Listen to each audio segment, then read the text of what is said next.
At a high school in a small town, students crowded around the school gate as if waiting for some earth-shattering news. In the middle stood a boy and a girl. According to the gossip network, she was the school beauty, and he soon to be her ex-boyfriend.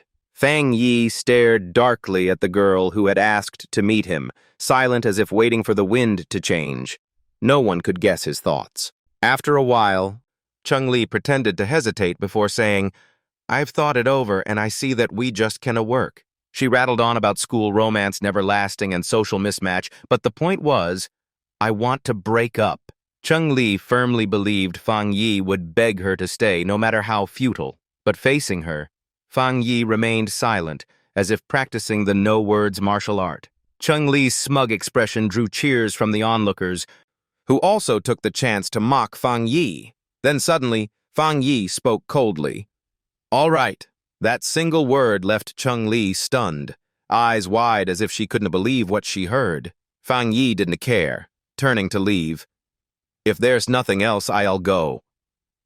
Behind him, Chung-Li fumed and shouted, "Hey, you!" Fang Yi stopped, glanced at her, and asked with a voice like freezer ice, "Anything else?" Chung-Li, ignoring pride, screamed, "I don't care what you think or what you do, I will never get back with you, got it?" Hearing that, Fang Yi felt like he'd just been given a comedy skit. He sneered, "Stop flattering yourself, beauty. I am busy." Without another glance, he walked away. Chung-Li stood frozen like a statue, her hairspray stiff hair practically bulletproof, choking with anger. The gossip crowd, expecting more drama, felt let down as Fang Yi strolled away. But Fang Yi didn't care, walking toward the dark clouds gathering ahead. No one knew of the coming crisis. Money, grades, modern norms, all would turn to ash. They didn't know he was a reborn man, returned from a future disaster to relive the present. To him now, Cheng Li was just a distant acquaintance, not worth even a blink, because Fang Yi had far greater matters to deal with. What did it matter if she was the school beauty, or what people said sooner or later, everything would be upturned like a stirred hot pot. The real threat was the entire human race on Lanxing. And this story began last night. As soon as Fang Yi opened his eyes, shards of debris were falling before him. In an instant, insane scenes appeared, the moon blazing red like fresh blood. Tsunami waves surged in, swallowing once bustling streets. Humanity's sky sank into a pitch-black void, devoid of light.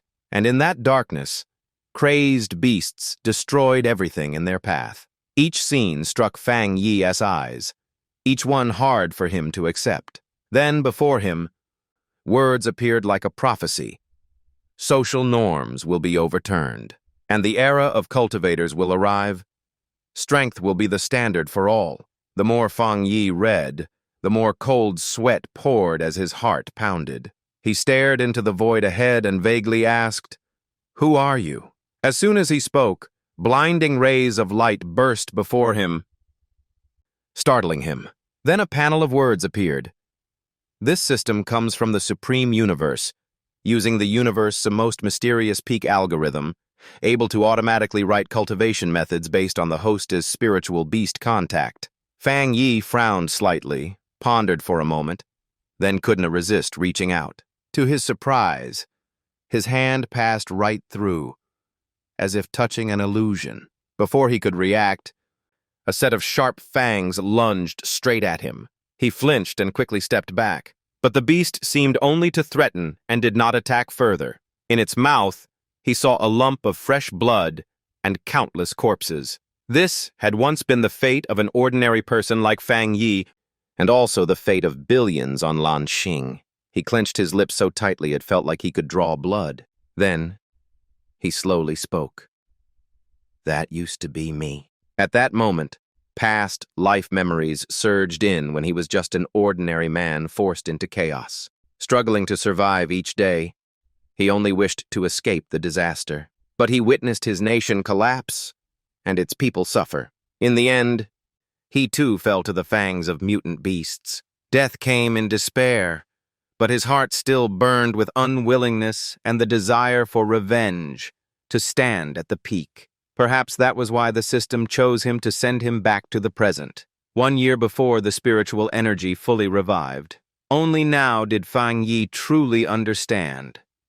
At present, almost no one could sense the silent revival of spiritual energy. During this time, he would fully exploit every anomaly created by the spiritual energy. Just then, dazzling flashes of light suddenly appeared before Fang Yi. When the light faded, the system displayed new text. System is initiating a new judgment rule. At the same time, a strange golden hue lit up in Fang Yi's eyes. The system then announced, "Host has been linked," initiating a new track. Everything in the world can become material for the editing system. Strive to collect, harness powerful abilities and cultivation methods to become a mighty cultivator and save the world. Back in reality, on a bustling street, reporters were warning about an unprecedented threat in human history. Fang Yi watched the news, frowning slightly. The authorities neither downplayed nor denied the recent anomalies, but openly urged the public to take precautions. This was the kind of indirect warning that Xia Nation had deliberately issued before. News about chaotic supernatural forces would normally never be allowed on public television. This discreet yet subtle approach was Xia Nation's signature style, keeping the public calm and confident in the country. Although this method was tedious and time-consuming, its effectiveness far surpassed handing out free Gatling guns at the corner store. At that moment, Fang Yi recalled the system's words, "Everything can be used by you." Meaning wherever an anomaly appeared, he had to go there immediately. Thinking so, he pulled out his phone to check the news. He instantly noticed one headline. Ching University announced that students should pay attention to safety and take sun protection measures. Others besides Fang Yi read this news too, but aside from a few mocking comments, no one paid it any mind. Fang Yi ignored them, looking up at the sky ahead as if realizing something unusual. How could the weather be that different? Ching University was only a 15-minute drive away. He was certain something was wrong there. In this world, when something strange happened, most people dismissed it as a publicity stunt. Only Fang Yi knew the truth, and he understood his first opportunity had arrived. A short while later, at the north gate of Ching University, because of the sudden oven-like heat, people had opened umbrellas for shade. Running over from afar, Fang Yi was drenched in sweat, as if he had just swum out of a human-sized steamer. Looking around the surroundings, he couldn't help but remark, "Sure enough, something's off." At that moment, he noticed strange, tiny golden bubbles rising from the ground. Without hesitation, Fang Yi crouched down and reached out to touch them. As soon as his finger made contact, an anomaly erupted. A dazzling light flared up, startling Fang Yi. At that moment, the long, silent system spoke. Detected intense Yang attribute fluctuation, unlocking Yang attribute data model. Instantly, a golden sphere enveloped Fang Yi's body. The faint surrounding spiritual energy surged into him, triggering strange transformations. In a flash, the north gate of Ching University radiated an unbelievably dazzling light. The students there panicked, thinking they were witnessing the debut of a real-life superhero. Only Fang Yi was writhing in pain. He bit his lip and muttered, "Is it done yet? Feels like I'm about to die here." Soon after, the system announced, "Successfully edited Yang attribute cultivation method. Host has obtained first method Golden Yang breathing technique." At the same time, at Ching University's main gate. Unlike the northern gate, here was bustling with freshman welcome activities.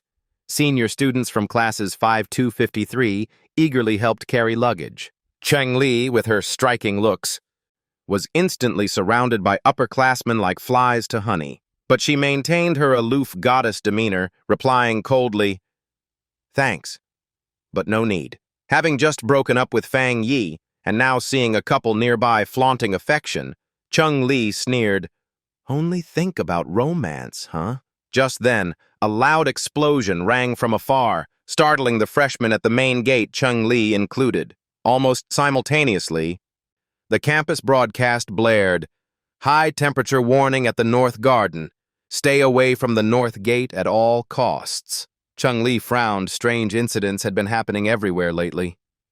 No, she had to go see for herself. Meanwhile, at the North Gate, the anomaly caused by Fang Yi had begun to dissipate. His body still shone with brilliant golden light, but his eyes and aura had completely changed. Focusing on blazing yang, breathing fiercely, he could now use the newly gained method to perform body cleansing. And since the method was custom written for him by the system, he didn't need to memorize it. Instantly mastering its use, Fang Yi stared blankly at his own hands. Then, at the words appearing before him, he sighed helplessly. What now? But quickly, he decided to ignore it. Clearly, it was useful, and figuring out the details could wait. At that moment, the once blazing sky suddenly darkened. Fang Yi continued breathing steadily, clearly still practicing the method. Surprisingly, not long after, the sun reappeared. The students who rushed over whispered excitedly about this strange phenomenon. But before they could discuss further, someone came running from behind. It was the principal of Chingcheng University. Seeing students crowding to watch the commotion, he shouted, "Disperse! Go complete your registration. Anyone who doesn't will lose points." His words worked instantly, and the students began leaving in groups. Next to the principal was someone wrapped in a full cloak. A clear female voice said, "Please set up a protective barrier and completely seal off the North Gate area." At the same time, the system announced, "Host has purified an A-class contaminated zone at Chingcheng University S North Gate." Fang Yi stared at the words, pondering. A contaminated zone, and it's marked by the Xia Nation government. Could it be that besides me, there's also? But before he could finish the thought, an evacuation order for the North Gate sounded in his ears. The person accompanying the principal was heading this way. Fang Yi was startled. Not good. The commotion was too big. I've drawn people here. He immediately decided to leave before being discovered. Soon after, the mysterious person arrived at the spot Fang Yi had just left. She frowned, scanning the area. Then she crouched down and touched the ground. She brought her hand to her nose and sniffed. After a while, she spoke softly. Caused by a human. Could someone have come into contact with spiritual energy this early? While she was investigating, the principal behind her was busy shooing away curious students still lingering nearby. Among them was Chung-Li.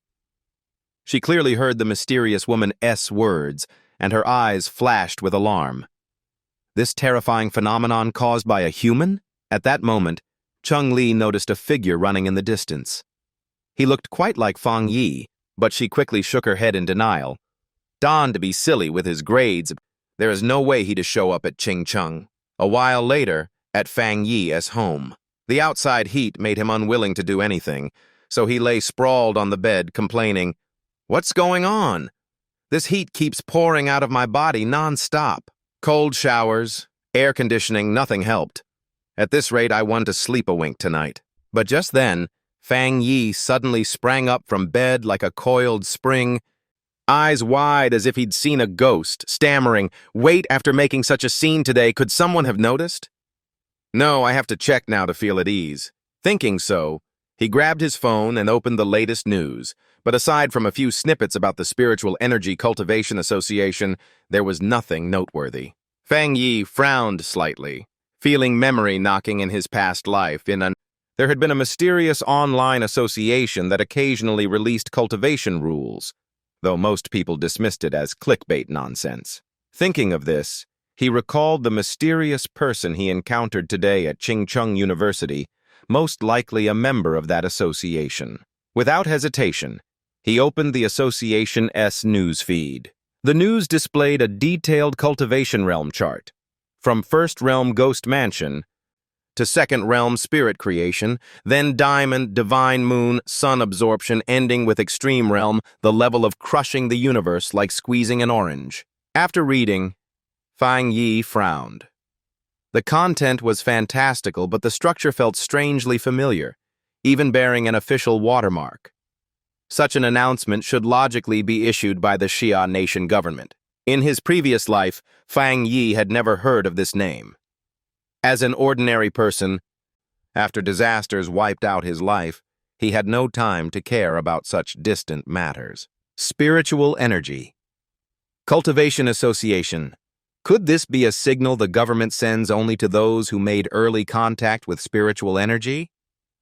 Thinking this, he merely sighed, then said, "Guess I'll just follow the golden yang breathing method instructions." Immediately, he sat cross-legged on the bed, closed his eyes, and focused his mind.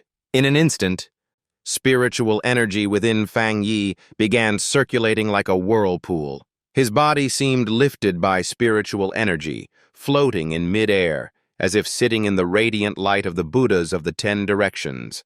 First step: refine the body into a chi body, blending it into the spiritual energy flow of heaven and earth. Next, control the spiritual energy and temper it into the form of a spirit seal. At the crucial step, Fang Yi concentrated fully on each breath. Soon after, his body began to change again. He had broken through to the ghost mansion realm. At that moment, the system suddenly notified. He could use acquired edit points to forcibly overlay that data onto any object. He glanced at his current points, only 50. He had nearly forgotten this strange function. But what exactly did any object mean? The data he obtained was the golden yang breathing method, bearing yang attributes. So what did this forcible overlay mean? What exactly did any object specifically refer to? Unable to figure it out, Fang Yi tried reaching toward the nearby tea table. Immediately, the cup on the table began floating as if doing yoga, and the system popped up another message. Do you want to consume edit points to imbue this item with yang attributes? Fang Yi didn't answer right away, but smirked with delight. He guessed right. Forcibly imbuing meant turning ordinary objects into enchanted items, granting them extraordinary power. If he chose yes, this cup would become a yang attribute cup. But if it were a gun, a blade, or any other weapon, could he turn them into unique special weapons of his own? According to the system, Fang Yi would not be limited to only one attribute or weapon, meaning he could modify many different items. Possessing superhuman power was truly a life or death trump card for the future, especially with something like the sword lying before him. He considered, should he try applying it to the sword? If successful, he could later order a real one. Reborn again, to face those mutant monsters, he had to prepare every detail to stay safe. At that moment, outside Fang Yi's house, a creature was silently watching toward his lit bedroom window. Its eyes were blood red, vicious like boiling blood in their sockets. It was in fact a mutated creature. As the moon rose higher, Fang Yi's room lights went out. He had long settled into his warm bed, but suddenly he heard a suspicious rustling sound. Fang Yi frowned, muttering, "What rat crawled in here?" Irritated, he got out of bed and used spiritual energy to probe. It wasn't inside the house, nor in the pipes. Could it be someone's pet calling for a mate? Fang Yi stayed silent, focusing on listening. After all, having just entered the ghost mansion realm, his hearing surpassed ordinary people, so hearing noises from the neighbor's house wasn't strange. But soon, he realized the sound came from outside. Opening the door, he indeed saw a dark figure in the hallway. It was the same mutated creature from earlier in the yard, now climbing right up to his door, seemingly ready to attack. Fang Yi was stunned. This rabbit is a mutated beast.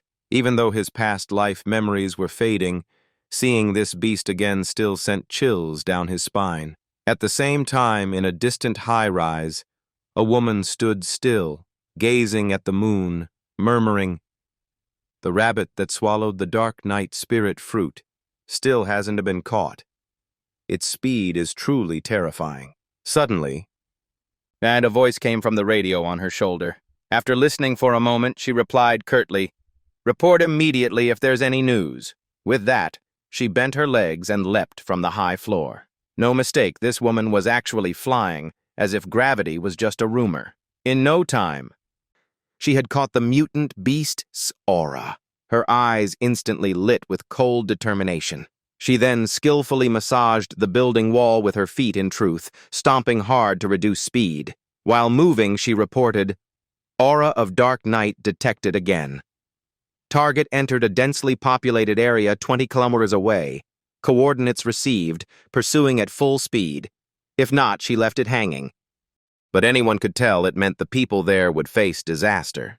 Finishing her words, she kicked hard off the wall for momentum. Using the force, she spun mid-air while continuing over the radio. "Everyone be careful. It just swallowed the spirit fruit. It may continue evolving and grow stronger. Do not drop your guard."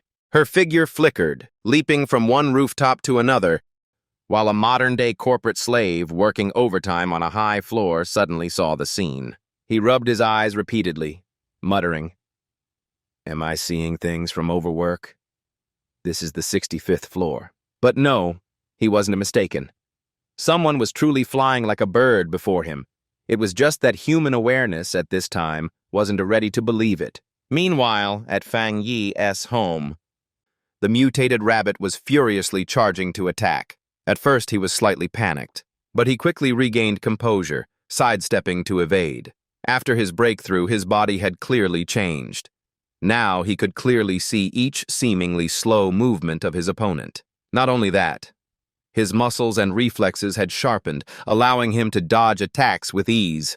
However, what shocked him was this mutated beast appeared much earlier than in his past life memory. Although not fully evolved, its Dark Night attribute made it far more violent and dangerous. I have to stop it, kill it. Otherwise, this whole building will become its meal. With that thought, Fang Yi lunged forward, grabbing the mutated rabbit's body. Captured, it kept growling, screeching with rage. He ignored it, using force to fling it away. Its weak point was its tail. After throwing it, Fang Yi quickly stepped back. By now, his room's window had shattered completely. The rabbit's body was flung outside, and he leapt after it immediately. A dense stream of spiritual energy gathered in his hand as his fist clenched tight. Without hesitation, Fang Yi drove a punch straight into the mutated rabbit's abdomen. His fist went clean through, tearing its belly like wet paper. Now a gaping hole remained in its stomach, as if drilled by industrial machinery. Yet it still refused to die, desperately absorbing the yang attribute energy from Fang Yi's body. Realizing this, he snorted coldly with disdain. "Solar power is tyrannical and fierce. You are just courting death." As expected, within seconds, its body exploded on the spot. The blast was so loud it startled the entire nearby neighborhood. Some even thought it was thunder, rushing to their windows to look, but saw nothing. Down below, Fang Yi had reduced the mutated rabbit into a bloody mess on the ground. He raised an eyebrow, smirking coldly. Just now it was no different from a hungry ghost trying to devour my power. At that moment, something rolled to his feet on closer look. It was the eye of the mutated rabbit. He immediately fell into thought, but soon after, without hesitation, he crushed it underfoot. Fang Yi snorted coldly, muttering, "Dark Night attribute daring to gamble against the Yang attribute that directly counters it means it was starving to madness." The mutation of beasts had begun. If he were still an ordinary, unawakened person, everyone here today would have become its meal. To fight this threat, he thought he needed to collect many more cultivation methods. A while later, the Association S-woman finally appeared in the forest near Fang Yi's home. She landed in a flawless cinematic pose, safe as a superhero touchdown. But upon seeing the scene before her, her eyes widened in shock. "It's dead?" she murmured in disbelief. She quickly knelt to examine it, and after a while reported, "Target deceased. Body shattered. I will recover the remaining Dark Night attribute." But just as she finished speaking, her hand suddenly felt a wave of energy. Startled, she pulled her hand back. It was burning hot. This sensation was no different from pure yang attribute, identical to the aura at the north gate of Qingcheng University. This could not possibly be a coincidence. Thinking this, she immediately contacted headquarters. She reported solemnly, "The rabbit is dead. I didn't kill it." A newly emerged cultivator acted first. Very high attribute level. Headquarters quickly asked, "You mean the one who purified the pollution zone at the north gate of Qingcheng University and killed the mutated rabbit is the same person?" She replied without hesitation, "Yes." Another from headquarters promptly added, "I confirm there is no record of this person in our data. A pioneer with such talent, the association must seize the chance to make contact." The woman nodded in agreement. "I think so too." As she spoke, she retrieved the dark night energy and stored it away. Headquarters pondered briefly, then ordered, "Put your nearby tasks on hold. Find the trace of this pioneer, record it, and persuade them to join the Spiritual Energy Cultivation Association." The woman listened while unwrapping a lollipop. After a while, she replied indifferently, "Understood." But in her heart, she thought, a cup of milk tea right now would be perfect. Still, her main thought circled just who exactly was that mysterious person. In fact, the association was not wrong. Someone with such strength was definitely a master, worth befriending at all costs. The next morning, after a long night, Fang Yi finally got out of bed, stretching and murmuring, "A day's plan starts in the morning sunlight shining on me like this. This is what living feels like." Waking early was clearly beneficial for cultivation, so he quickly got dressed. Then he sat cross-legged on the bed, began cultivating, welcomed the morning light, and operated the golden yang breathing method, since entering the ghost mansion realm. Each time he used the golden yang breathing method, he could clearly feel the energy threads forming, wrapping around the spirit seal. At this moment, the energy in his body swelled, seemingly about to break through again. He immediately closed his eyes, focusing all his mind, grasping every movement of that energy flow. Cultivation was like curing leprosy, just persistence, no miracles. Fang Yi tightened his will, keeping the powerful circulating energy steady. Without hesitation, he poured his strength into delivering a decisive strike. Boom!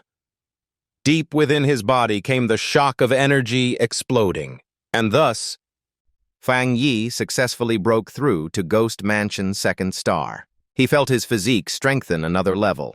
His rapid progress, though, was mostly due to leftover cultivation energy from breaking through to first star that had not yet been exhausted. The next step, he knew, was to advance more steadily. However, the cultivation phenomena were too conspicuous. It was better to find a quiet place to continue. At the same time, in the association office, a man sat in a chair. Reading news on his phone, he sighed. The sun has generated energy fluctuations again. Is it him again? As for Fang Yi, he had already gone to the mountain behind his home to cultivate. The system suddenly displayed a message.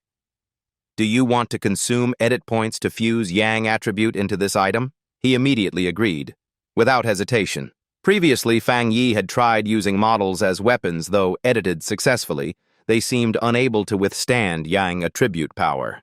It seemed not all props could easily become weapons in hand.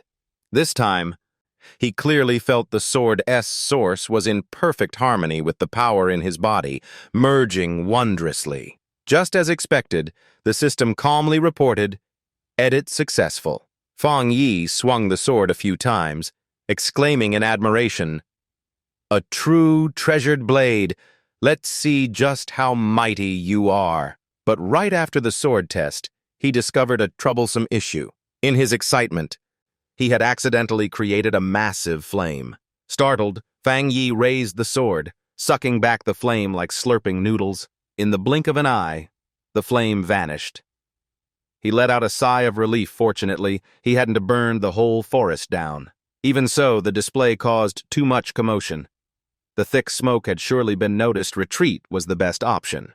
As Fuang Dick predicted, the commotion had indeed drawn a girl from the Spiritual Energy Cultivation Association. She ran while grumbling, "I just wanted to use my discount coupon to buy milk tea just a bit more and I'd be done. Water inversion, definitely water inversion." While running, she suddenly noticed unusual changes in the hot spring ahead. She exclaimed in panic, "Oh no, what on earth happened to this Buddha statue? Where am I supposed to get it repaired? Who can restore it to its original state?" Thinking about the coming troubles, her eyes turned red. She was about to get scolded badly by the aftermath handling department again. Since that person appeared, nothing had gone smoothly. In the midst of her despair, she noticed something on the ground. Looking closely, she widened her eyes. Wait, impossible. Last night it was only Ghost Mansion 1-star aura. How is it now 2-star? Not only that, there's also a strong aura mixed in. Is that a spirit weapon? Spirit weapons, just as the name suggests, are weapons infused with elemental attributes, granting them extraordinary power. The girl frowned in thought. But spirit weapons are extremely rare. The association only has 2. Besides, thunder spirit energy isn't perfected yet. The technology is limited and can be widely used. How could this person have one? The more she thought about it, the more puzzled she became. Then quickly, she shook her head in denial. I must have been mistaken. Better clean up this mess first. Let's start by cooling down the spring. At this time, Phuong Dich had left the back mountain, walking while pondering. His weapon now had the Yang attribute, but the system didn't specify if he could use only this attribute. After all, the system had previously mentioned he could compile various cultivation methods. So if he gained a new attribute later, could it be infused into this weapon, stacking onto the current one? Just then, Phuong Dich's phone rang. It was a message from an online friend. He suddenly remembered he had forgotten to adjust his privacy settings so the other person could message him directly. After chatting for a while, Phuong Dich noticed something strange. It turned out that even the regular teams that had just been recruited were still only at the Ghost Mansion realm. At that moment, the friend reported breaking news. A new contaminated zone just appeared. Want to team up? More people means more safety, and we'll split the resources evenly. Phuong Dich thought for a moment, then told the friend to send the information first. The friend quickly sent over all the data about that location. He immediately opened it, eyes glued to the screen. The Dark River Dragon Containment Contaminated Zone was originally an underground river formed from fissures in the Earth's crust. But after the Great Mutation, the original water turned into lava, with extreme heat making this area utterly harsh. Moreover, it had a Yang attribute like that of Fang Yi, so it seemed he would reap huge benefits this trip. So he nodded in agreement to join the team. A few hours later, in the Shinmu district, a group gathered at the gate, and someone gratefully looked at the only girl in the team. Xiao Ya, thanks to the map and data you prepared, I found this place in no time, with all the details. The girl named Zhang Xiaoya smiled lightly. It's nothing. I should be thanking you all for exploring with me. Once inside, let's remember to help each other. This was Zhang Xiaoya, an employee of the Cultural Department under the Spiritual Qi Cultivation Association. She sighed inwardly. This time, she hadn't met any outstanding cultivator candidates to recommend to the association. Few cultivators knew that the Spiritual Qi Cultivation Association was in fact a government agency of Xia Nation. Becoming an official employee was extremely difficult, and most people didn't even know how to apply. Zhang Xiaoya joined only after passing rounds of strict tests, and of course her family had also repaid quite a few favors. If this trip yielded nothing, she feared she'd be stuck doing overtime again. Just then, from afar, Fang Yi approached and calmly introduced himself. I am Fang. Hello, everyone. Seeing him, Zhang Xiaoya was briefly stunned, so young yet already at 2-star Ghost Mansion realm. Strangely, despite his strong aura, it lacked the oppressive feeling of other experts. Once everyone was present, they pushed the door open together and went inside. Fang Yi suggested, let me go first. You hold the light. Zhang Xiaoya nodded slightly. All right. So, led by Fang Yi, the 5-person group slowly ventured deeper, while those in the back chatted cheerfully as they walked. As he walked, Fang Yi thought that although he was the latest to arrive, everyone treated him like an official member. Whether it was due to his easygoing nature or their genuine wish to find reliable allies in chaotic times, the feeling was sincere. But just then, Fang Yi's steps suddenly halted, because right before them was a stream of scorching lava. Without a word, Fang Yi rushed straight ahead. Seeing this, Zhang Xiaoya cried out in alarm, "Hey! It's dangerous ahead! Don to act recklessly!" But Fang Yi ignored her, leaping directly into the lava, despite Zhang Xiaoya's frantic shouting outside. In an instant, a loud explosion erupted. The lava splashed violently. The system immediately displayed a notification. Heaven and Earth anomaly detected. Analyzing internal flame. Activating maximum computational capacity. Commencing compilation. After a moment, the system continued. Internal flame, extremely high internal temperature, explosive in nature, with immensely destructive power. Scarlet Flame Saber technique required wielding a saber to unleash its full might. Each strike roared like raging fire, the blade wrapped in blazing red flames, forming a fierce lightning-like blaze. When the saber gathered strength and battle intent was triggered, it would release an enormous surge of energy. In the heart of the roaring, molten red lava flow, Fang Yi gripped his sword tightly. At that moment, it fully harmonized with his weapon. With some effort, he inscribed the internal flame attribute into the sword. By now, Zhang Xiaoya's group saw Fang Yi's figure reappear, and they finally breathed a sigh of relief. His sword was now completely enveloped by lava. Someone spoke, visibly relieved. "Looks like Fang has recovered. Just now must have been a small cultivation mishap. The spiritual qi here is much more stable now. Let us start cultivating." Another person eagerly added, "I can feel the qi change too. It's much smoother to absorb." Zhang Xiaoya then suggested, "I am mainly here to gather information. You all can cultivate in peace.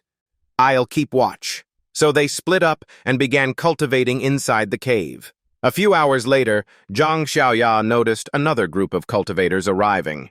Their leader, wearing an eye mask, looked down from above and snorted coldly, "Where did these weaklings crawl out from? Get lost.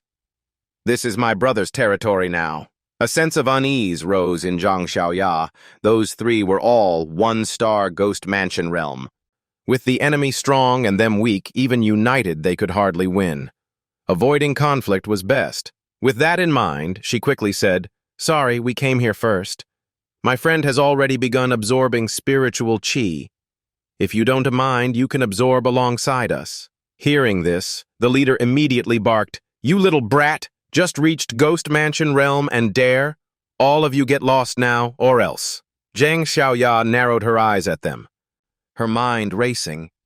With spiritual qi recovering, the rule of the strong preying on the weak still dominated. Weak cultivators were not allowed to keep resources to grow stronger. But Xia Nation surely wouldn't let this law of the jungle last forever. As a member of the association, she had to act. But before she could do anything, Fang Yi suddenly appeared right in front of her.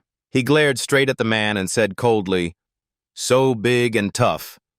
Yet all you can do is bully a girl?" Before finishing, Fang Yi had already drawn his sword. Instantly, a surge of scorching heat like lava billowed out. Seeing this, the leader was terrified, eyes wide, and quickly shouted, "Fall back now!" For with just one strike from Fang Yi, the entire cave shook, and his companions inside who were cultivating instantly opened their eyes in shock. Fang Yi kept holding his sword as memories from his past life surged.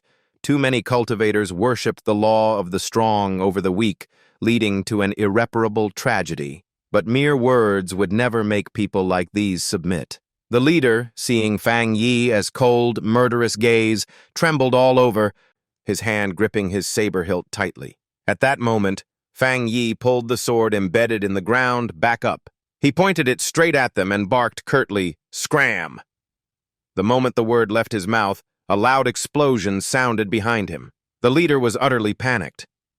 What the hell? Where did this monster crawl out from? So the whole group immediately tucked tail and fled. The group inside the cave, stepping out to witness this, praised him repeatedly. "Boss, you are awesome!" That sword strike was brutal. Embarrassed by the praise, Fang Yi scratched his head.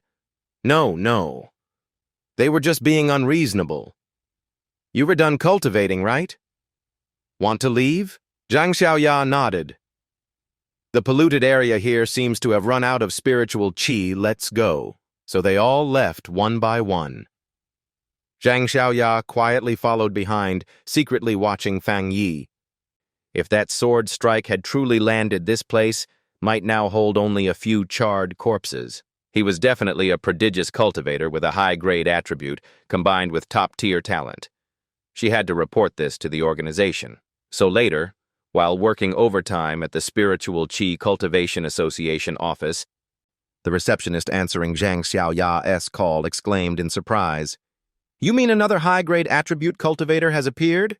Zhang Xiaoya was momentarily stunned. Another what? The other staffer, realizing she'd slipped, quickly corrected herself awkwardly. Nothing. I've noted it down. If there is any update, let me know right away." Saying that, she immediately hung up, turning to the person next to her. The receptionist smiled.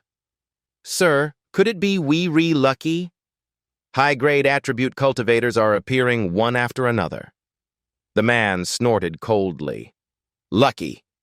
Every high-grade attribute holder now has a noble status, receives special treatment, and is certain to become a central power figure in the future." Speaking thus, he sighed helplessly. "It's really troublesome. I honestly want to resign."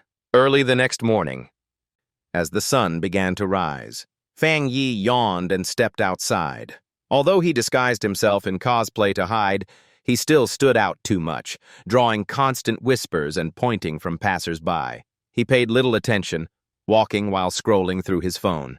After yesterday's anomaly, news about it had flooded the websites. After reading, Fang Yi reluctantly sighed.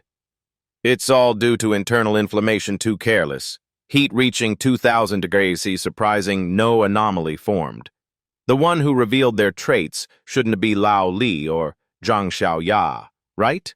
After absorbing so much yang-type spiritual energy, he felt that one more run of the golden yang breathing technique would trigger a breakthrough.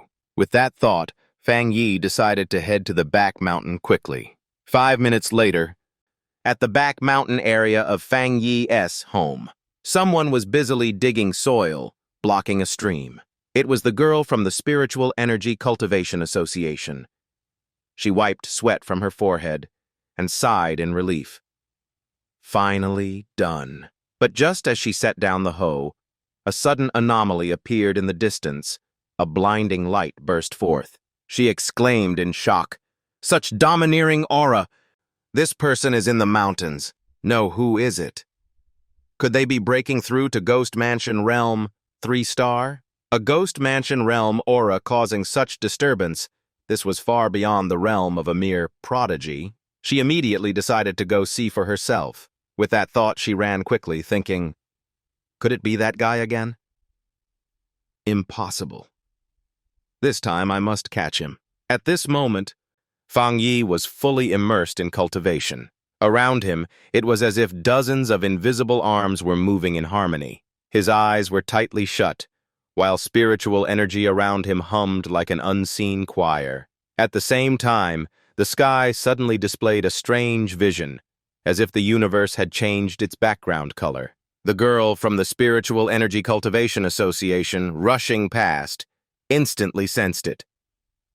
Amazed and admiring, she thought, he's mobilizing the divine mansion and still stabilizing the spiritual energy to this degree? Has he been secretly cultivating for 100 years without anyone knowing? She had once failed breaking through Ghost Mansion Realm 3-star, repelled by divine mansion pressure, coughing blood, bedridden for a week. Even with her physique, she collapsed. So where did this monstrous talent come from? Abundant spiritual energy. Precise control, each strand honed as if through 1,000 trials. Calling him a prodigy would be belittling. This was a god descended to the mortal world, And yet this person advanced step by step, with the composure and courage of a seasoned master hidden among mortals. At that moment, another disturbance appeared in the sky, and the girl cried out in shock. "The divine mansion is moving to the east." On his side, Fang Yi slowly opened his eyes. His body was being struck by thousands of lightning bolts, yet he gritted his teeth and endured, as if arguing with the heavenly thunder. Thus, he successfully broke through to Ghost Mansion Realm 3-star. Seconds later, hurried footsteps approached. It was that girl running toward him frantically, but the place was already empty. She panted, sighing softly. Too late again. Only 30 seconds. If I'm right, that person noticed being tailed. At this rate, I'll never dream of recruiting him. Just then, she seemed to sense something. She looked up at the sky and called loudly, "Wait! Senior, you haven't gone far, have you?" At the same time, Fang Yi was hiding in a nearby ancient tree, watching the girl who had been secretly investigating him for days. Below, the girl shouted again, "I am Captain Huyn of a squad under the Jia Nation Spiritual Energy Cultivation Association and also an Immortal Path Walker. On behalf of the association, I sincerely invite you to cooperate." Fang Yi stood above, silently listening to her speak at length about her purpose. With no reply heard, she frowned slightly. Surely he doesn't feel offended. And he doesn't think I'm disturbing him. I must keep my tone gentle and careful. While she was still hesitating, Fang Yi suddenly asked, "Why?" Because the girl stammered for a long while without finding an answer. Tell the truth? But with someone like this, false flattery would mean nothing. After a long pause, the girl continued. Because Xia Nation wants to gather and unify all immortal pathwalkers, so they can gradually be organized, live and work with discipline. At the same time, immortal pathwalkers will have another layer of safety protection. Fang Yi listened silently, not adding a word. After she finished, he asked indifferently, "What if I say I don't agree? I still don't completely trust you." That statement sent the girl into deep thought. After a long time, she finally said, "My name is Su Qing Yun. Before spiritual energy recovered, I was an athlete." Then she took out a business card to show Fang Yi, speaking solemnly, "Do you find this familiar? This is my real ID. Please trust me." Hearing that name, Fang Yi did feel some familiarity. She was once the runner-up in a long-distance running competition. Indeed, those with outstanding innate physical ability had a much easier time becoming immortal pathwalkers. No wonder she was so fast. However, Yi recalling the situation in his past life, Xia Nation ultimately failed to achieve its wish. When humanity was already extinct, he reborn once and equipped with a system would naturally become part of that plan. But not yet. The time was not ripe. With that thought, Fang Yi spoke slowly.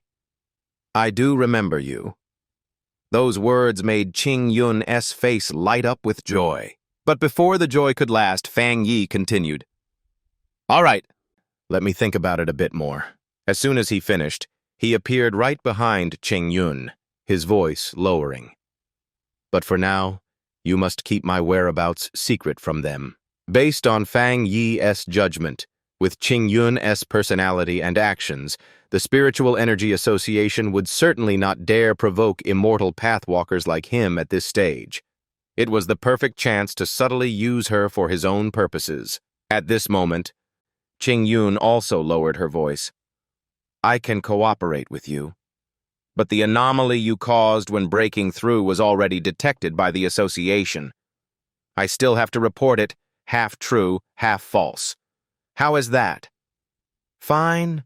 Do that," Fang Yi replied casually, then vanished instantly, leaving Qing Yun alone. She looked around in a daze, but there was no trace of him at all.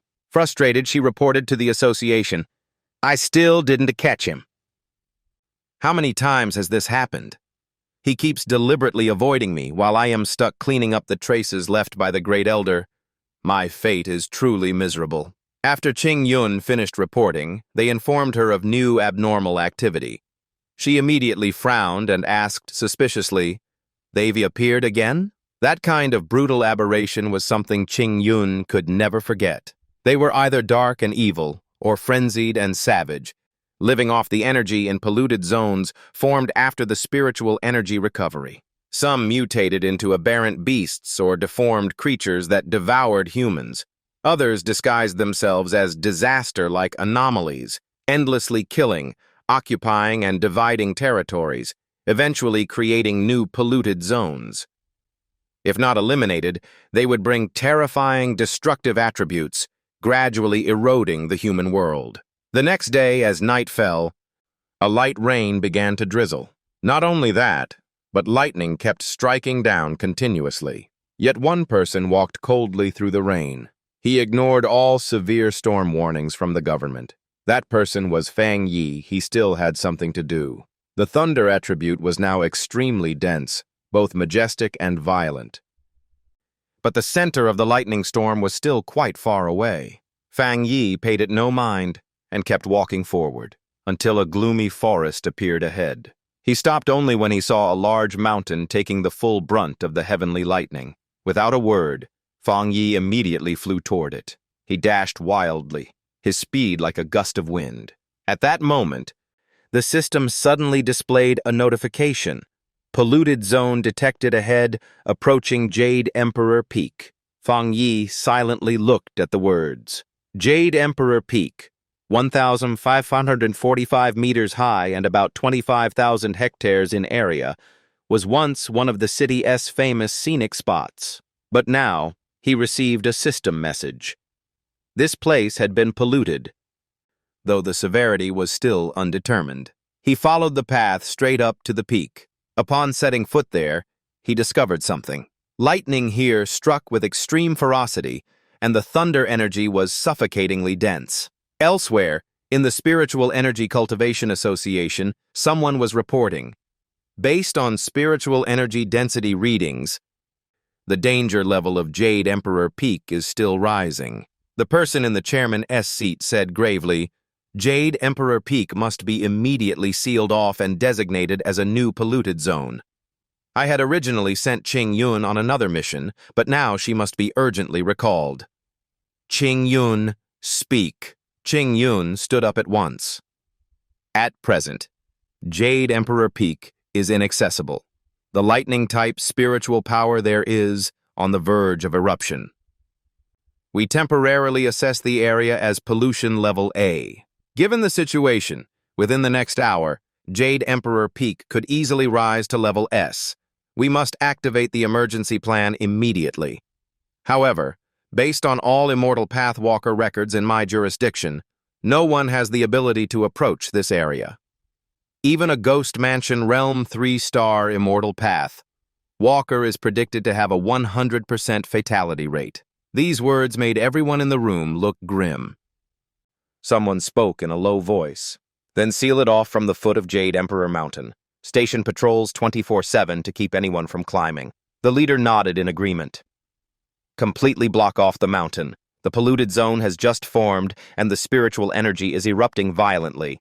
Absolutely forbid anyone from approaching until the energy density decreases enough for further investigation. While they were still discussing, a new anomaly appeared on Jade Emperor Peak, with bolts of lightning striking down continuously. The one causing this phenomenon was Fang Yi. Luckily, he had the golden yang breathing technique to protect him. But that alone was not enough. To extract the purest lightning attribute, he had to enter the very center of the lightning storm, the peak of Jade Emperor itself. During the spiritual energy recovery era, humans not only gained little advantage but also risked falling to the bottom of the food chain if they remained stagnant. Not to mention the drastic changes in heaven and earth weather, even small creatures like rabbits or mice could threaten human life. In the future, far more terrifying things would appear, capable of defeating even cultivators with ease. Although Fang Yi now possessed the Golden Yang breathing technique and the Scarlet Flame Saber technique representing the Yang attribute and the internal flame attribute respectively, he was still far from complete. Previously, he had spent compilation points to embed both attributes into his sword. The yang attribute boosted defense and endurance, while the scarlet flame saber technique enhanced destructive attack power. But only by becoming truly strong himself could he control those savage creatures. The thunder power here was the perfect chance for him to once again train and strengthen himself. To keep growing stronger, one had to seize opportunities in the changes of heaven and earth. Otherwise, the only path was to wait for death in coming calamities. With that thought, Fang Yi charged madly into the lightning zone, gripping his sword tightly. He swung a slash downward, but the resistance was so great that Fang Yi bit his lip lightly, straining to endure. Almost at the same moment, thousands of lightning bolts struck directly onto him. Fang Yi forced himself to endure, but in the end, still spat out a mouthful of fresh blood. Of course, he didn't give up and continued stabbing his sword into the ground. This extreme lightning was in fact the brutal power of divine punishment. It kept pressing down, furious that Fang Yi dared trespass into its forbidden zone, wanting to force him to kneel beneath it. But how could he make it submit and become his own strength? Fang Yi tried to force himself to stay calm and think carefully. The system had once told him he must directly contact the source spiritual energy. With that in mind, he seemed to find the answer and immediately activated the golden yang breathing technique, fully channeling the lightning light. At once, a blinding bolt of lightning struck down, and Fang Yi raised his sword to block it, looking like he was playing a life-risking version of Catch the Electricity. Flames and lightning clashed in an instant, and he pressed his lips together, bracing himself as if this were a divine realm-level endurance test. He had to climb to the peak ahead, and then risk his life to survive. The plan practically screamed danger plus suffering. Fang Yi lifted his feet step by step, as if walking upon challenges themselves. Of course, the lightning still blocked his way. The domineering, dense lightning spiritual energy was so intense that just one breath made his muscles tingle like an overtrained gym session. It wanted him dead, but an instant kill was too easy, so it prolonged it for more entertainment. With that thought, Fang Yi focused his mind.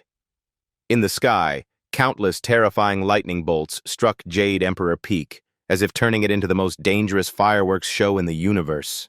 At that moment, the system popped up with a notification. Detected extremely strong lightning attribute, initiating analysis in a voice as cold as an overused photocopier. Meanwhile, those outside who saw the constant strikes thought it was nothing unusual, marveling. Never seen a lightning bolt this big in my life. On the peak, Fang Yi had already gathered all the lightning spiritual energy before obtaining the ultimate technique, 100 refinements of divine lightning. The lightning attribute an advanced power specialized for attack, so strong that just hearing its name made one want to step aside. Unlike the yang attribute, lightning could temper the body, turning the flesh into lightning itself. Offense and defense were both supreme, as in ancient legends. Overflowing spiritual energy, heaven-penetrating techniques, drawing lightning into the body. Enduring until the body became like a mountain, immortal and indestructible. Fang Yi stepped out from the lightning glow, murmuring, "Lightning is both my spear and my shield." He felt that the power of lightning not only destroyed and annihilated, but also cleansed and regenerated, tempering muscles and bones, strengthening the body without causing any pain. At that moment, the system spoke again. This is pure judgment lightning, punishing all evil, capable of dealing 300 critical damage. Do you want to consume compilation points? Fang Yi's steps halted instantly. So I have to infuse it into the sword? Although the lightning attribute would make the sword sturdier, it would break the purity of the yang attribute. Moreover, overloading it with too many attributes might cause it to break before it could shine. The more Fang Yi thought about it, the more he frowned, until an idea seemed to flash in his mind. Immediately after, he extended his right hand, intending to infuse lightning spiritual energy into it. The system's cold voice persisted. "Do you want to infuse the lightning attribute into this item?" Fang Yi smirked slightly. "Of course I do." At once, his right arm was enveloped in lightning, as if he were wearing a high-voltage electric gauntlet. The next day, atop Yuhuang Peak, two figures appeared. One of them, Qing Ying, spoke softly. Major Han, the situation isn't as we expected. Her companion was Han Li, a military major. He observed for a long moment before saying slowly, "Someone has been here before. A celestial wanderer." Qing Ying was stunned. What? Another celestial wanderer? Is that person still alive? But Han Li did not reply. She sat down to observe carefully herself, then said after a while, "I can sense their attribute or when they left. Besides, last night a storm erased all traces." At this point, Han Li finally spoke. Perhaps around 8 p.m. yesterday, that person left safely. Qing Ying frowned at him and asked skeptically, "Why are you so sure?" Han Li explained in a deep voice, "The anomaly began around 6 p.m. yesterday. We sealed off the mountain foot at 7 p.m. They may have climbed the mountain before that. The peak of the lightning storm at Yuhuang was at 7 p.m. Theoretically, by this morning, the pollution level at the peak should have reached grade S, but after 8 p.m., the concentration of violent spiritual energy suddenly dropped. Also, I can sense that this person has lightning attribute abilities. Therefore, I deduce they not only survived, but this anomaly changed because of them. Otherwise, it's too coincidental." At this, Han Li suddenly paused. After a moment of silence, he continued, "Such people are the most dangerous. We don't know which side they stand on. If they harm society, the consequences will be no less than an anomaly. We must find them immediately." At the same time, at Fang Yi's home, he was resting when he suddenly sneezed. Someone must be speaking ill of me. Fang Yi had no idea that atop Yuhuang Peak, forces were being mobilized with the goal of finding him at all costs. And in a dark corner unknown to him, Han Li had temporarily given him a nickname, Tyrant. On a large mountain shrouded in thick fog, rain began to fall along with voices echoing. "Let's hope the association soon recruits the Tyrant. Our side will block the news and quickly proceed with the investigation." Standing on a large rock was Han Li's group. Opposite him, a man continued, "Of course. However, our side also has a high-level celestial wanderer attempting to make contact. Biao Su, please report to Major Han." Qing Ying, startled at hearing her name, quickly replied, "Yes."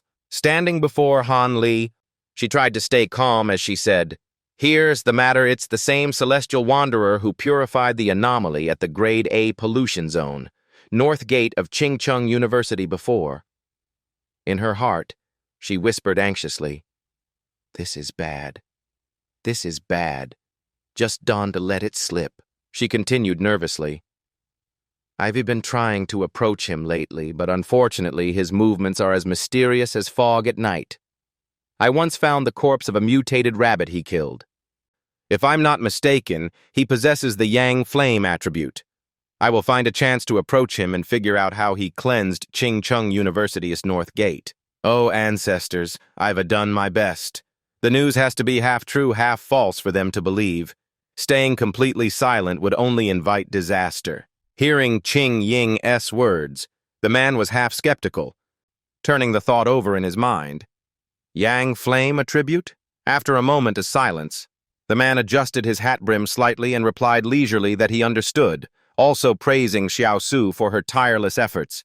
He likened such talented youth to the unending flow of the great river, continuing and nourishing the legacy of their predecessors.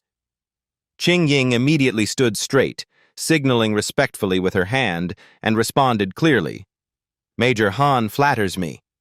This is my duty, and I will persist diligently." Without further delay, Han Li went straight to the Spiritual Energy Cultivators Association group, announcing he would deploy some smoke techniques to create a natural disaster effect, for now at least.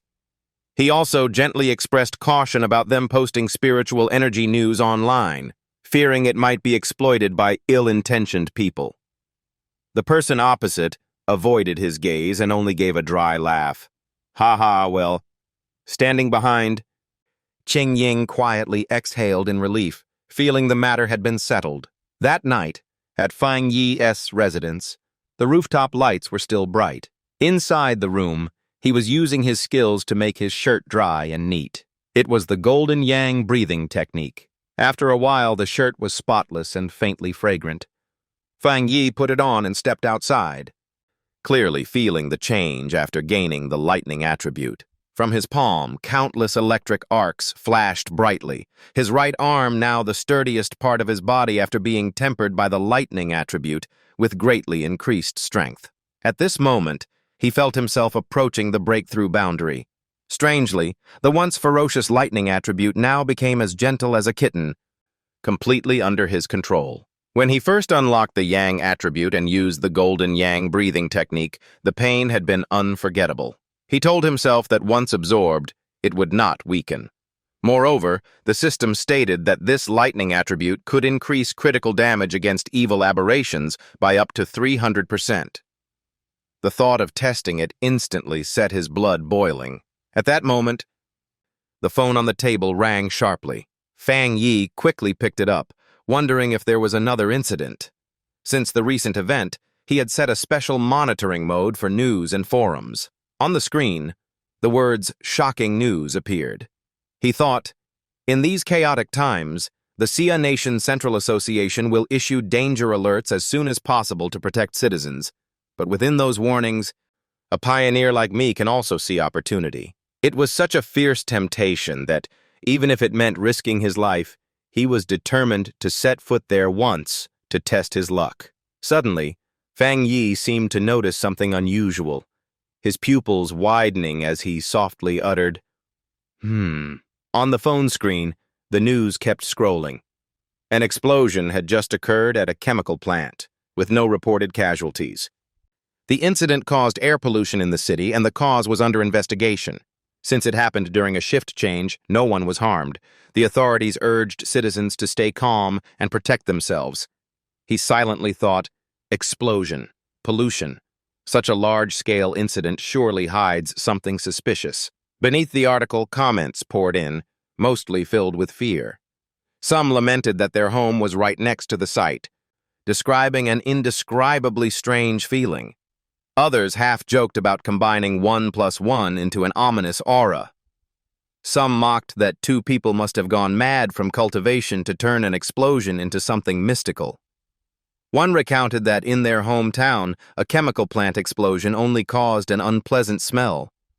Another said the images truly looked eerie and chilling, like a scene from a movie. Reading this, Fang Yi also felt uneasy, for that ominous, eerie aura carried an inexplicable sense of familiarity. At that thought, he suddenly recalled an incident from before, the terrifying evil energy from his past life. There was no doubt it was the same ghostly aura he had encountered when that aberrant beast appeared.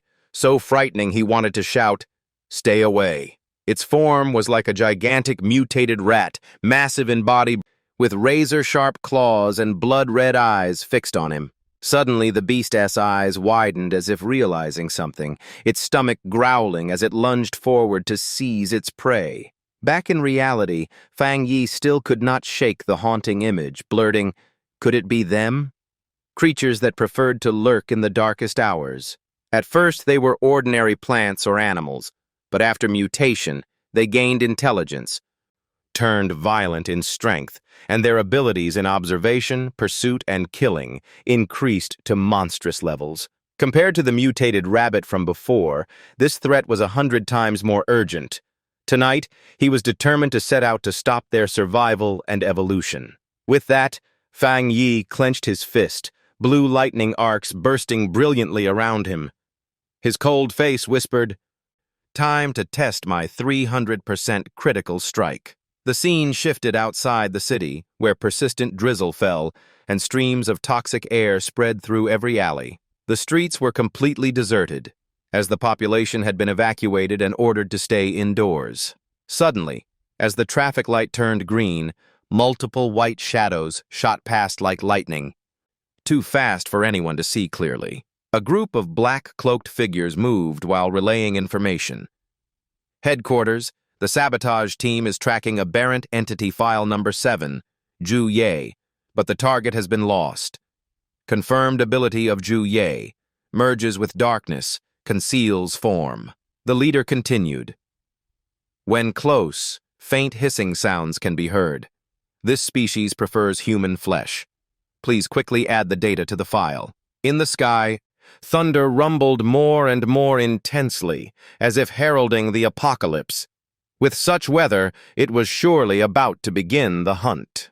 The leader's eyes hardened as he declared firmly, "We absolutely cannot let that happen." At the same time, in another location, those managing equipment urgently reported, "Understood. Supplementary data for file number 7 Juillet has been sent. The encirclement and extermination order was raised to priority level B, expected to be completed within 12 hours. Through the radio, the black-cloaked group continued receiving orders. The sabotage team will keep pursuing, but safety of life is the top priority. The blue-haired commander landed on a high wall, replying firmly, "Understood." He felt a trace of worry. 12 hours wasn't fast, but it was the maximum support headquarters could give. Across Zia Nation, mutations and resurrections were happening endlessly, and headquarters was stretched thin. Suddenly, headquarters loudspeaker blared, "Wait, the area you are approaching currently has personnel from the Spiritual Energy Cultivation Association stationed." The person mentioned was none other than Qing Ying, captain of the Su Qing Ying squad, currently tasked with observing a celestial wanderer. "We can send a notice for her to temporarily assist you." Upon hearing the order, they immediately sped toward Qing Ying's position. "Good, thank you. Please have her assist right away.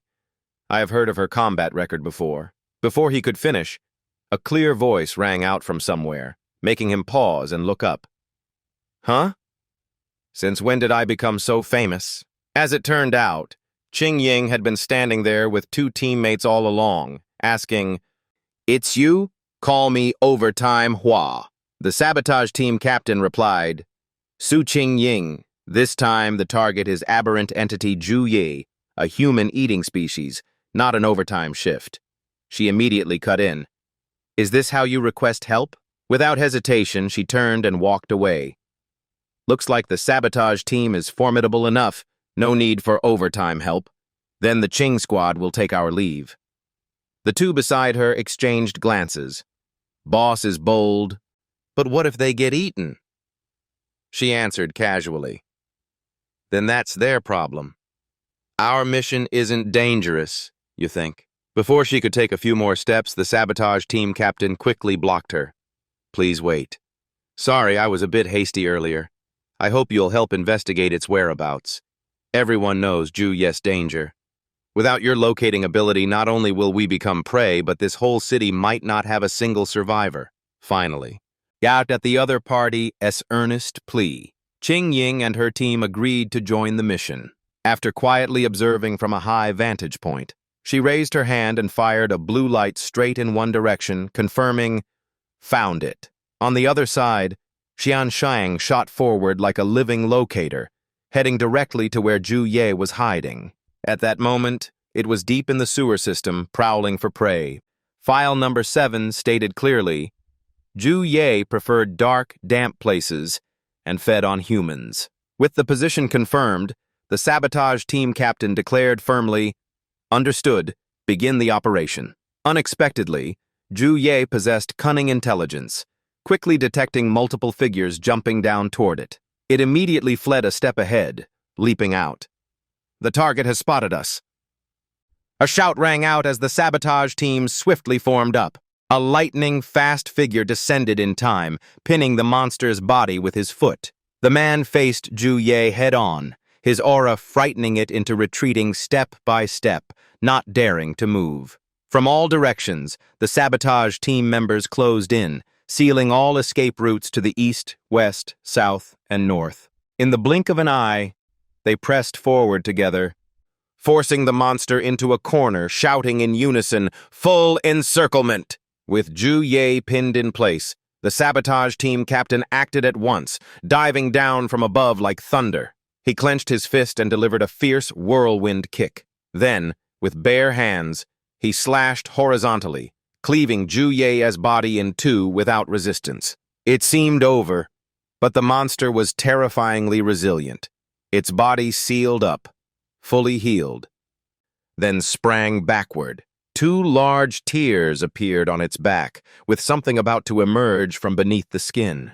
In an instant, it threw back its head and roared, sprouting massive wings that beat violently. From a high vantage, Qinghuin instantly guessed its plan and urgently warned, "Beware the sonic wave. Dodge left now." As she predicted, fierce sonic waves burst from the monster's mouth. Luckily, everyone leapt aside in time. Thus, all survived. Someone asked, "Are you all right, Captain?" Though avoiding the main hit, the captain had a scratch on his arm, blood seeping red. He gritted out, "Zhu Yi is indeed too strong. If we hadn't retreated in time, we'd be dead. Its destructive power plus fearsome dark attribute leaving it in the city would be disastrous." Before he could finish, Zhu Yi showed strange signs, with something swelling from its throat. Before anyone could react, it spat a spray of black-green fluid that spread everywhere. This substance could even corrode the ground, boring a deep hole. Seeing this, Qinghuin tried to rush forward, realizing it was trying to escape, but a teammate held her back. "Captain 2, this is a dark attribute, corrosive power, touch it, and structures collapse instantly. We have no counter-attribute to fight it. Even if it can corrode the ground, it can instantly open an escape route. Don T, break the sabotage Team S formation. Our main mission is still to gather intel and adjust tactics." The sabotage team charged forward together, shouting, "Everyone be careful!" In an instant, a wave of cold crept up their spines, freezing every face in horror. At that moment, Zhu Ye had completely transformed into a ferocious beast form, shrouded in swirling dark miasma, its blood-red pupils radiating killing intent. In a split second, it lunged forward, hurling the entire sabotage squad aside before anyone could react. Seeing this, the sabotage team captain could only roar, ordering everyone not to let it escape and to give chase immediately. But no human could match the monster's speed, its agile movement, and the wings on its back let it outdistance its pursuers. From a high vantage, Qinghuin and her teammates kept watch, noticing strange black-green vapors lingering wherever it passed. Suddenly, they sensed the local spiritual energy spike sharply. "Two of you stay on guard. I'll follow inside," she said. And they responded in unison. Tracking the aura trail, Qinghuin's group finally stopped before an abandoned house. "This is inside an old factory, right? Let me check the spiritual energy level." She raised her wrist, revealing a custom-made watch. The sabotage team captain asked in surprise, "Is that a new device from the Research Council?" She nodded. "Yes, the safe limit for a squad is 50, and earlier Zhu Ye was only at 48. Before she finished, the reading on the screen suddenly spiked past 80 and kept climbing. She frowned. This place likely holds more than one anomaly. Before they could discuss further, two human-shaped figures appeared behind them, bodies glowing green, staring like predators. Suddenly, the factory door slammed shut with great force, making the whole group flinch. They all turned back in alarm. Not good, there really is another anomaly. "That Zhu Ye lured us into a trap. We must retreat now." To carve a way out, Qinghuin struck the door with a blow, signaling to move that way. "If it tries to block us, the trace will be revealed. We'll combine forces to break the main door here." When they were close to the main exit, Qinghuin's whole body suddenly froze under the gaze of green eyes behind her. Losing all control over her body, she collapsed to the ground, consciousness fading. With only one thought flashing through her mind, "My eyes know, my senses and body are being subdued by poisonous gas." She struggled to push herself up, scanning around but seeing no one at all. "Are you all okay?" Her voice echoed into emptiness, answered only by silence. The air in the abandoned factory seemed to swallow all sound, making her feel utterly alone, though her instincts told her her teammates were still nearby, just unable to respond or be sensed. The fall left her whole body aching, breath ragged. She recalled that Zhu Ye had lured them here, which was actually the territory of another anomaly, likely a giant python. Unlike Zhu Ye's dark attribute, this black mist carried deadly poison. They had inhaled the toxin the moment they stepped into it. Qinghuin's vision blurred, body weakening. The poison both numbed the senses and rapidly drained spiritual energy. Using spiritual power to attack would only hasten exhaustion, and once her protective aura failed, she would quickly become a lifeless corpse. As the thought passed, her head sank to the cold floor, eyelids heavy. In the haze, she wondered, what anomaly is this, with both cunning and heaven-defying powers spinning us like tops? Will it end here? Just as her will was about to shatter, a beam of light from the ceiling split the darkness. In her final lucid moment, though her body was limp, she forced her eyes open to see clearly. Through her blurred vision, she saw the roof shattered by someone human in form, but with large wings on their back. Though she didn't know who it was, their presence brought her peace, and she let her eyes close, sinking into unconsciousness. The one who arrived in time was Fang Yi, exuding an imposing aura, eyes icy, body diving straight down from above. A heartbeat later, he landed lightly as if untouched by any force, though he had not yet seen the anomaly in full. Through the gloom, he discerned a giant python. So it's a dark attribute creature, he said in a low voice. As the words fell, the python immediately lunged at him with its gaping maw. Despite its formidable strength, it could not overpower Fang Yi. He slipped aside with agile movement, escaping in another direction. But just as he dodged, Zhu Ye suddenly charged from nowhere, swinging its sharp claws to grab him. He blocked the massive incoming jaws with his bare hand, murmuring, I see there are actually two anomalies hiding here. Looking at his bleeding arm, the corner of his lips curled in a cold smile. One lures prey, the other harvests clever. No wonder the spiritual energy here is so thick. Like biting people, do you? You will soon know pain. Lightning surged across his body, his eyes flashing as he unleashed a fierce strike, burning his foe to ash. Then slowly savor the taste of thunder, he said coldly. Not stopping, he drew his flame sword and slashed the python, making it scream in agony without time to fight back. He stood tall, fixing his gaze on the giant serpent. Your turn, afraid of fire? Even after taking a fatal blow, the python still lunged at him with its massive jaws. With lightning speed, he leapt upward, escaping its bite range. Catching its opening, he gripped his sword tightly and swung back hard. Watch closely! Caught off guard, the python froze in shock, but it was too late.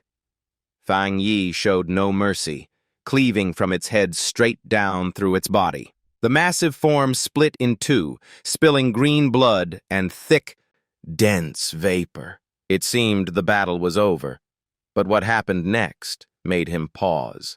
The python's body not only kept breathing, but was bound together by the vapor, sealing its flesh. In no time, it was fully restored, as if never cut, clearly hiding more tricks.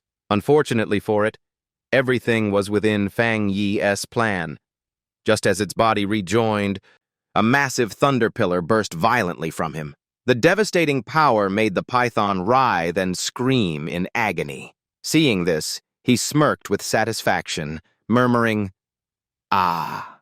He noted inwardly that the dark aura from this serpent was heavier than Zhu Ye's. When delivering that earlier blade strike with inner flame, he had intentionally restrained the firepower, using the blade as a conduit to channel all his thunder force deep inside it. Now the python was burned from within, its body charred and contracting. This was the true dark anomaly. Compared to it, Zhu Ye, though eerie, could only kill one or two people. This one far surpassed it in evolution. His thoughts were cut short as a sharp pain shot through his shoulder. He muttered, Snake scale? Looking over, he found an unfamiliar scale had appeared on his shoulder at some point. Memory rewound when the python screamed in pain. A wisp of vapor had silently pierced him. Indeed, a parasite, highly intelligent, its hidden shot deadly and unpredictable.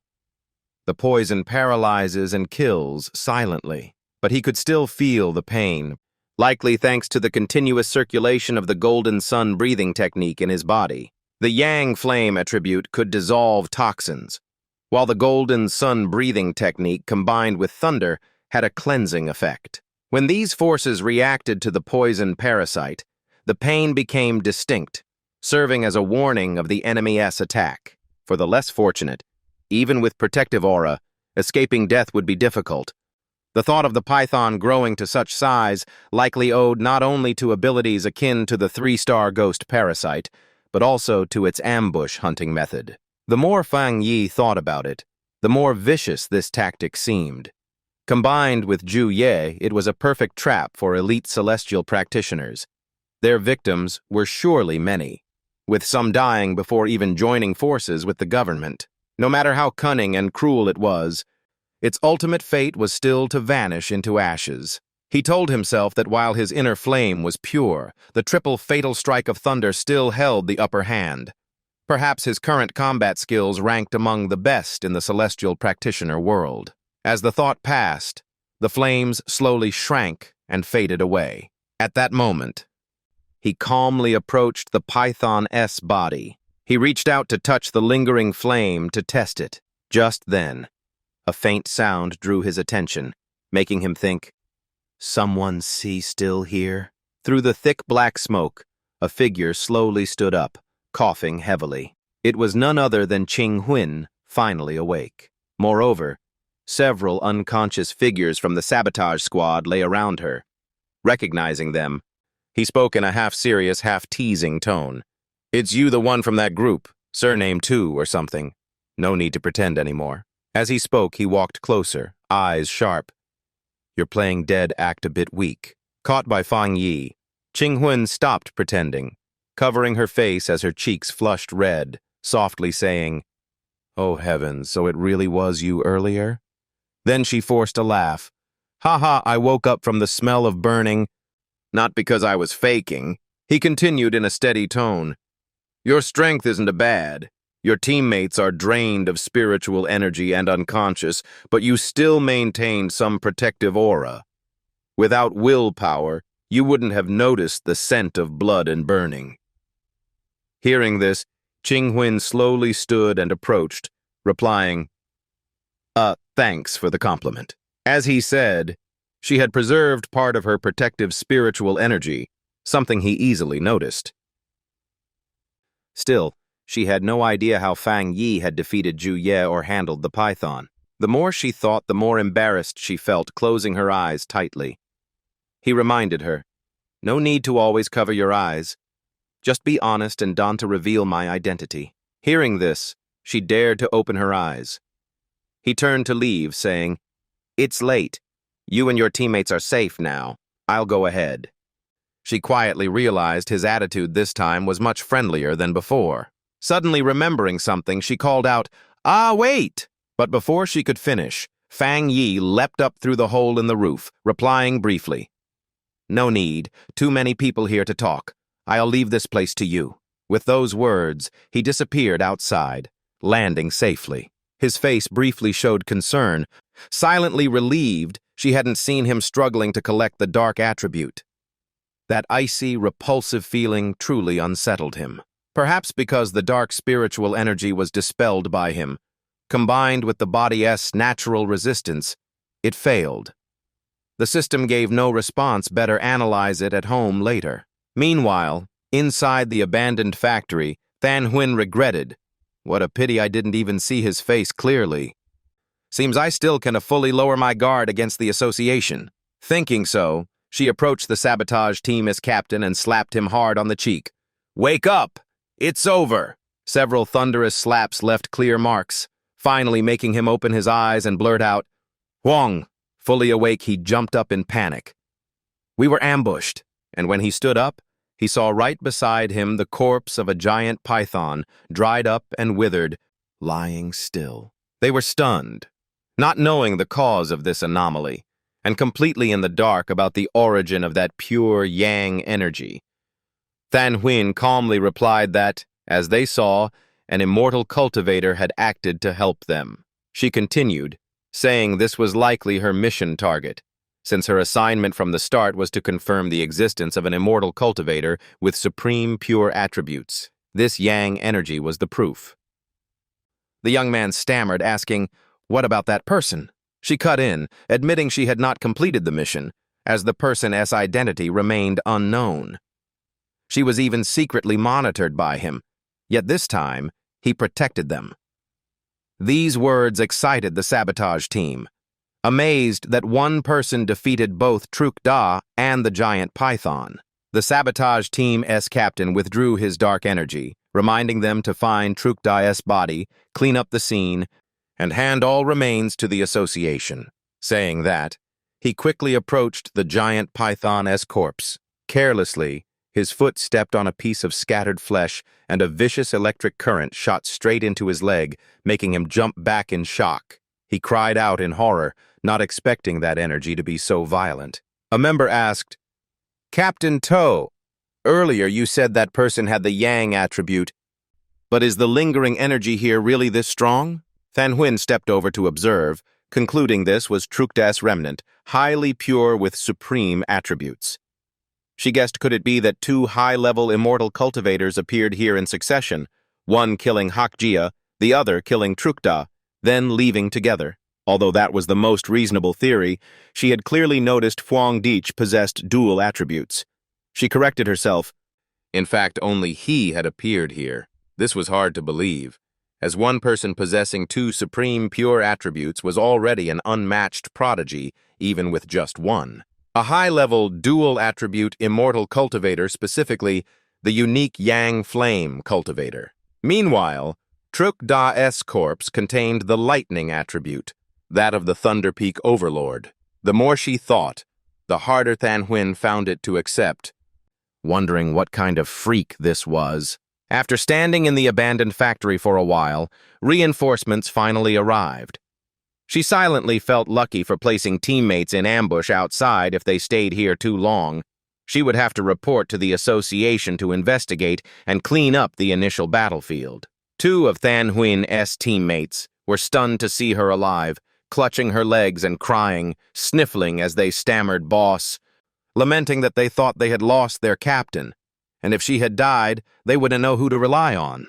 But now the focus had shifted to scanning for residual spiritual energy and analyzing all traces to reconstruct the battle. Around the giant python's corpse, association investigators used scanners to check its whole body, recording its condition and compiling reports to send upward.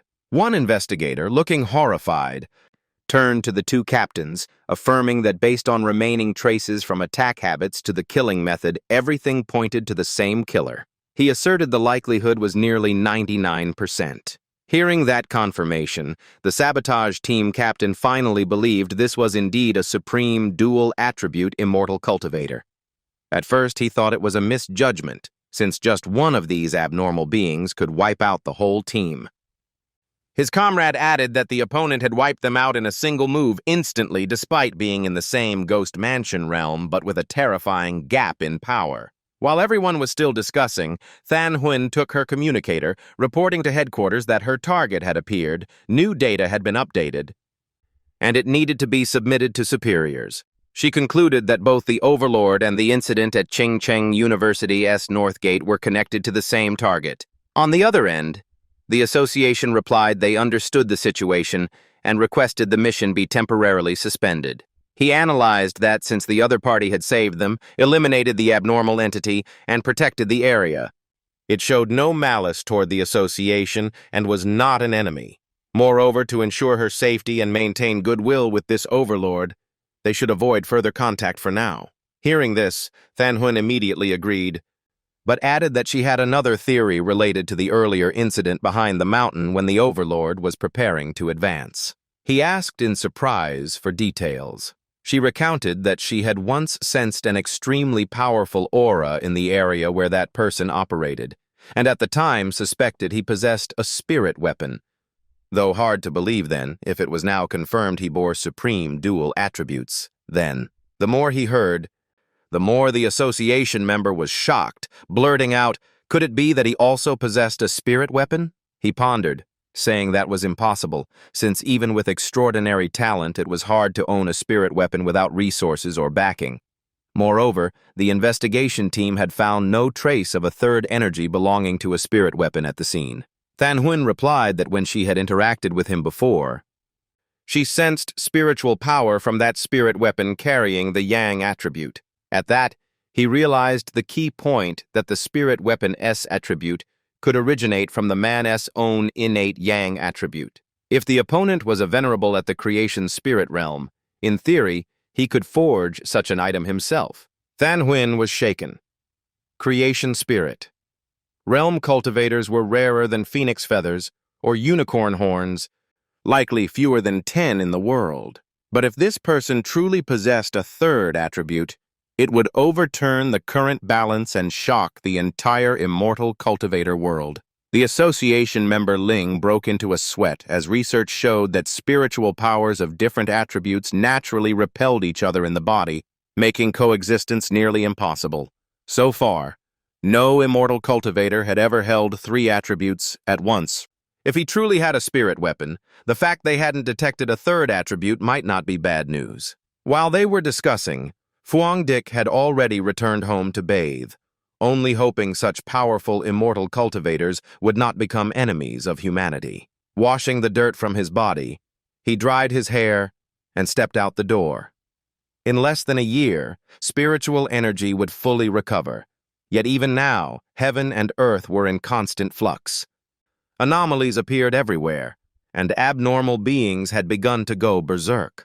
Casually using spiritual power to dry his hair, his gaze was thoughtful.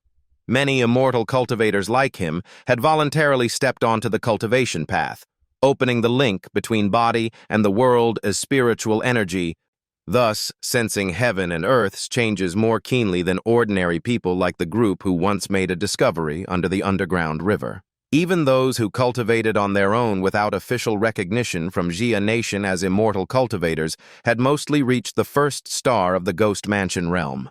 At present, Jia Nation was showing goodwill toward wild immortal cultivators like him, indicating that both the official and free circles were in a stable exploratory phase.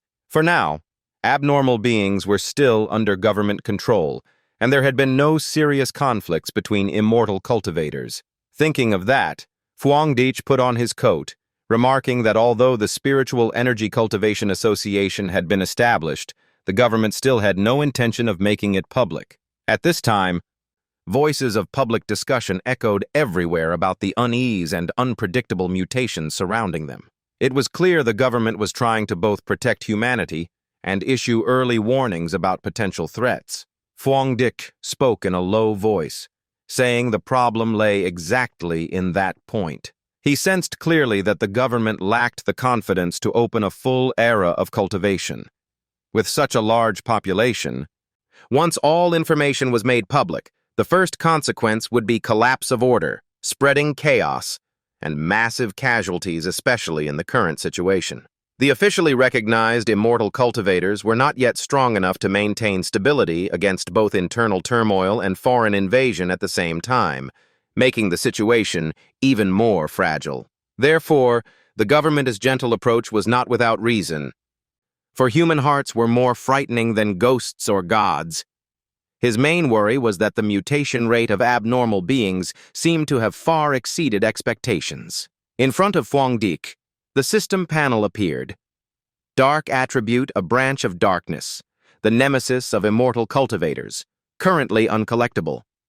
The creature he encountered today was a prime example, mutated by darkness attribute infection, forming the sub-branch, Dark, specialized in countering immortal cultivators. This type of abnormal being had intelligence far surpassing normal spirit beasts, not only preying on humans but finding immortal cultivator bodies to be great nourishment.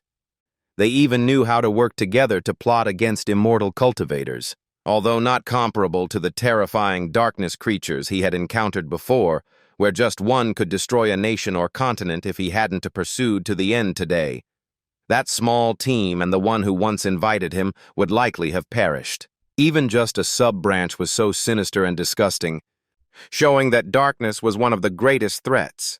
But if it was currently unabsorbable, didn't that mean once conditions were met, he could take it in? The darkness attribute was a powerful nemesis to humans if he turned it into his own strength. Nothing would be more advantageous. It could even become the key to reversing the situation. The more he thought, the more determined Phuong Dick became to keep improving his strength to face them. Currently, he possessed the Yang attribute Golden Yang breathing technique, the Lightning attribute Divine Thunder 100 refinements, and the Inner Flame branch. Yang attribute Scarlet Flame Blade, not only all supreme attributes, but also cultivation methods perfectly matching him. With triple-star Ghost Mansion realm power, few immortal cultivators could compare. Even so, he refused to stop, whispering that it was still not enough. At that moment, his phone rang, the screen displaying Aunt calling. His eyes showed brief surprise, wondering why she was suddenly contacting him. From the other end, a gentle female voice said, "Xiao Dich, how have you been lately? Your cousin will be coming to study near you for a while, and I'm not comfortable letting her stay alone at a hotel. Could you let her stay with you for a few days?" Phuong Dick repeated, "Huh, my cousin?" In his memory, his only impression of that cousin was a bookworm obsessed with studying, to the point he almost forgot her face. Since his aunt had said so, he didn't refuse. "All right, just let her come here. I still have a spare room. When will she arrive?"